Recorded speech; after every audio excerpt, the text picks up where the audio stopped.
Abdulla Qodiriyning "O'tgan kunlar" romani 20-asrning 20-yillarida yozilgan bo'lsa ham, uning bosilishi biroz kechikdi. Boshidagi bir qancha fasllar 1923-1924-yillarda Inqilob jurnalida chiqdi. Keyin 1925-1926-yillarda har bir bo'limi alohida kitob holida nashr etilib, qo'lma-qo'l bo'lib o'qildi. "O'tgan kunlar" romani orqali yozuvchi xalqning milliy ongu shuurini uyg'otmoqchi bo'ldi. Unda tariximizning eng kir, qora kunlari, yurtni mustamlaka balosiga giriftor etgan keyingi noahil xon zamonlaridan bahs yuritdi. Asarning bosh qahramonlari Otabek va Yusufbek hojilar shu yurt istiqboli, farovonligi, osoyishtaligi yo'liga hayotini, jonini tikkan fidoyi kishilar qiyofasida tasvirlanadi. Romandagi uchlik oshiq, ma'shuqa va ag'yor bir qarashda an'anaviy ishq dostonlarini ham eslatadi. Unda Otabek bilan Kumushning toza muhabbati, ishqiy kechinmalari, baxti va baxtsizligi juda zo'r mahorat bilan tasvir etiladi. Abdulla Qodiriy Otabek bilan Kumushning ishq tarixini yozar ekan, ayni damda o'lkaning tutqunlikka tushishining bosh sababi jaholat, qoloqlik va o'zaro ichki nizolardir degan fikrni bag'oyat ustalik bilan asarning mohiyatiga singdirib yuboradi. Abdulla Qodiriyning "O'tgan kunlar" romani taqdir shamolining tafsilotlari-yu tavsiflari va tasvirlari yo'lida dunyoga keldi. Zotan taqdir shamoli bo'lmaganda Otabek Kumushga ro'baro kelmas edi. Agar taqdir shamoli yurmaganda Otabek Kumushga uylanmas edi.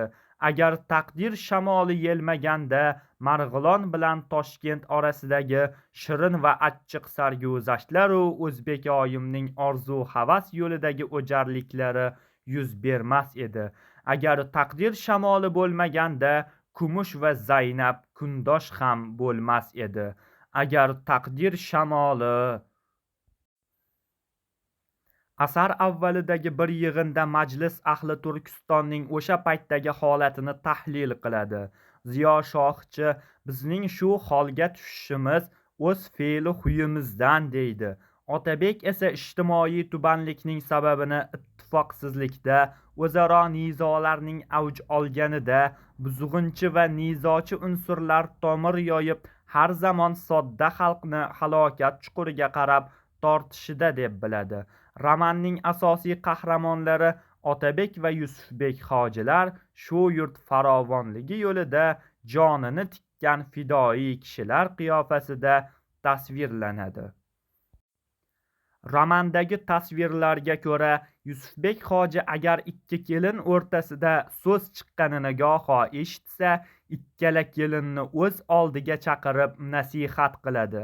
Avvalo Kumushdan o'pka qilib, "Oyim, har nima siz kattasiz, Zaynab yosh, kattadan kichikka shafqat lozim, mundoq yaxshi emas" degan gaplarni aytadi.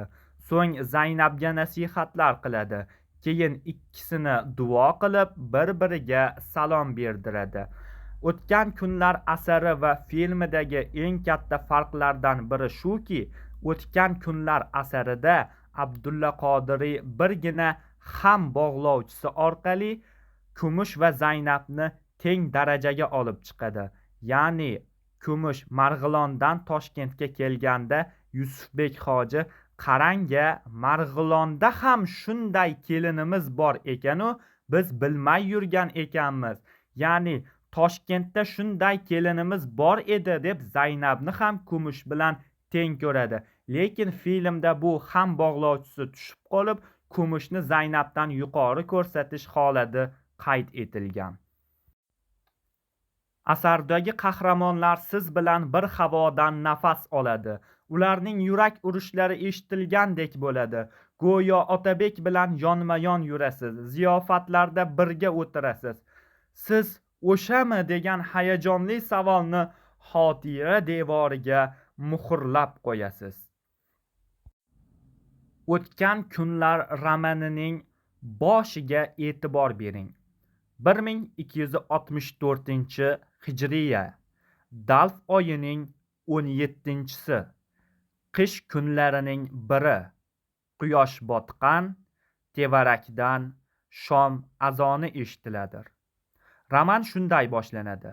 Azon roman tavalludi, shaytonlarni quvlash marosimi deya tushundik. Azon birinchi eshik ostonasi zotan. Bu azon nihoyatda qisqa azon va namozning oralig'idagi umrni ifodalaydi. Shuningdek, asar oxirida Yusufbek hoji xatmi Qur'on qilib yurtga osh berdi. O'zbek oyim qora kiyib ta'ziya ochdi degan jumlalar bilan yakunlanadi va bu orqali umr ham tugaganini anglab yetishingiz mumkin.